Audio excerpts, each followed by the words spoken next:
10-шы есеп бізде стеометрияға байланысты есеп. Үшбұрышты пирамиданың бүйір қыры табан жазықтымен 30 бұрыш жасайды. 30 градус бұрыш пирамиданың биіктігі 8 см. Пирамиданың бүйір қырын табыңыз. Яғни есептің берген бойынша стеометрияға байланысты есеп деп ойлап қалу мүмкінсіз. Дегенмен байқасаңыз, бізде келесі берілген. Мынау бүйір қыры табан жазықтығымен ол 30 градус бұрыш жасайды. Және бізде биіктіктің өзі берілген 8. Бізге пирамиданың бүйір қырын табу керек. Яғни, егер сіз сызбаны салсаңыз, өте тез сіз түсінесіз, осы стереометрияға емес, планиметрияға байланысты есеп, және ол тік үшбұрышқа байланысты есеп. 30 градусқа қарсы жатқан катет гипотенузның жартысына тең, яғни бізде бүйір қыры 16-ға тең болады. Осы Е жауабы. Яғни, есептің мәні бойынша бізде ұқсайды есеп стереометрияға, дегенмен ол планиметрияға. 11-ші есеп бізде 9-дің x дәрежесі қосу 9-дің минус x дәрежесі тең 14. Онда 3-дің x дәрежесі қосу 3-дің минус x дәрежесі ол тең болады нешеге. Өте оңай есеп. Байқасаңыз, 3x қосу 3-дің минус x дәрежесі, мысалы, біз оның квадратын алайық. Яғни, біз а қосу b-ның квадратын формуласын қолдансақ, бізде келесі болады.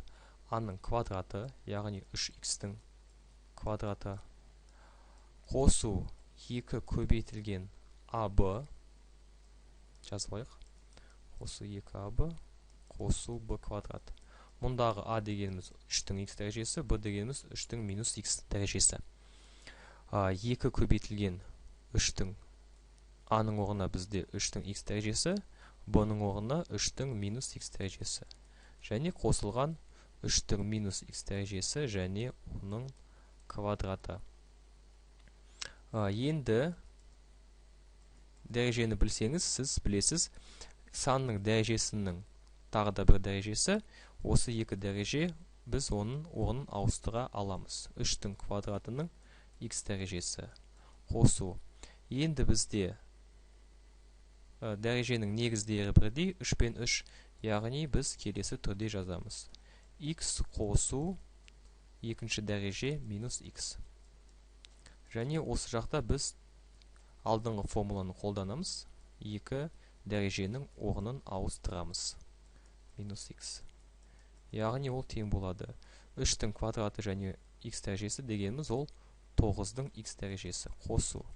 2 көбейтілген 3-тің x қосу минус x дәрежесі, яғни бізде келесі пайда болады. 3-тің x дәрежесі минус x, ол тең болады 3-тің 0 дәрежесі, ол тең 1. Яғни бізде 2 көбейтілген 3-тің 0 дәрежесі, ол 1-ге тең болады. Қосу 3-тің квадраты 9, оның минус x дәрежесі.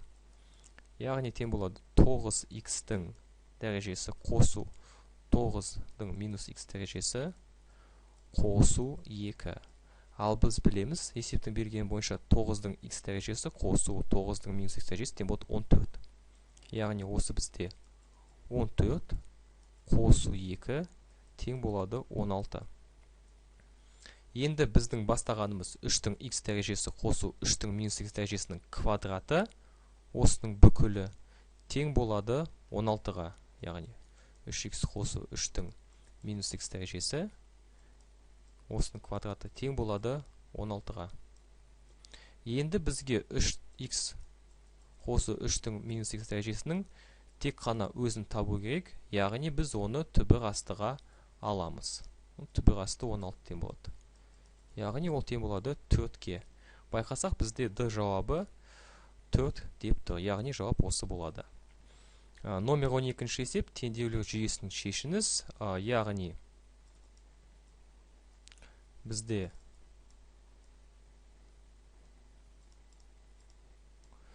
2-нің x дәрежесі көбейту 3-тің y дәрежесі тең болады 12. 2-нің y дәрежесі көбейту 3-тің x дәрежесі тең 18-ге. Осы есепті біз шығара аламыз. Оны шығару үшін бізге екі теңдеуді бір-біріне бөлу керек. Яғни осындай парақ шығарған кезде өте ұзын болады, орын жетпей қалады. осындай түрдегі теңдеу жүйелерін біз тек қана жауаптардың мәнін қойып, оны біз өте тез шыға аламыз. Яғни 1 мен 2-ні қойсақ бізде 2 көбейту 3-тің квадраты ол тең болады 9, яғни ол болмайды.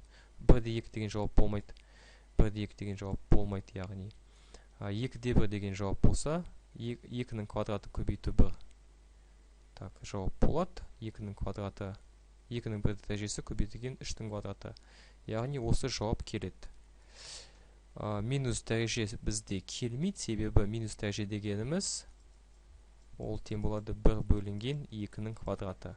Ал бізде үлкен бүтін сан шығу керек. Бізге бөлшек сан керек емес. Яғни минус дәреже бізде келмейді. Яғни бізде жауап тек қана д болады. Байқасаңыз бізде ц мен д жауабы кішкене ұқсас, бірақ та д-да тек қана 2 мен 1 деген сандар тұр.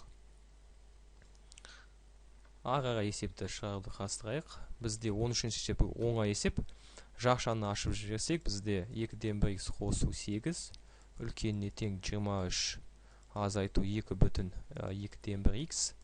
2 бүтін 2-ден 1х-ті біз сол жаққа, қосу 8-ді оң жаққа ауыстырамыз, яғни 2-ден 1х қосу 2 бүтін 2-ден 1х, үлкеніне тең 23, азайту 8. 2-ні қоссақ бізде 3 болады, яғни 2 бүтін 2-ден 1, 2-ден 1, ол тағы да 1 бүтінді береді. 23 азайту 8 дегеніміз ол тең болады бізде. Ол тең болады 15-ке. X үлкеніне тең 15 бөлінген 3, яғни X үлкеніне тең 5-тен. Үлкеніне тең 5 дегеніміз, яғни 5 кіреді, және одан ең үлкені плюс шексіздік д жауабы. Немесе сызба ретінде сіз 5 деген мәнді қоясыз. Үлкен деген сөз, яғни ол сол жақ. Кешіріңіз, ол оң жақ. Оң жақта бізде плюс шексіздік, сол жақта бізде минус шексіздік. Яғни 5-тен плюс шексіздікке дейін.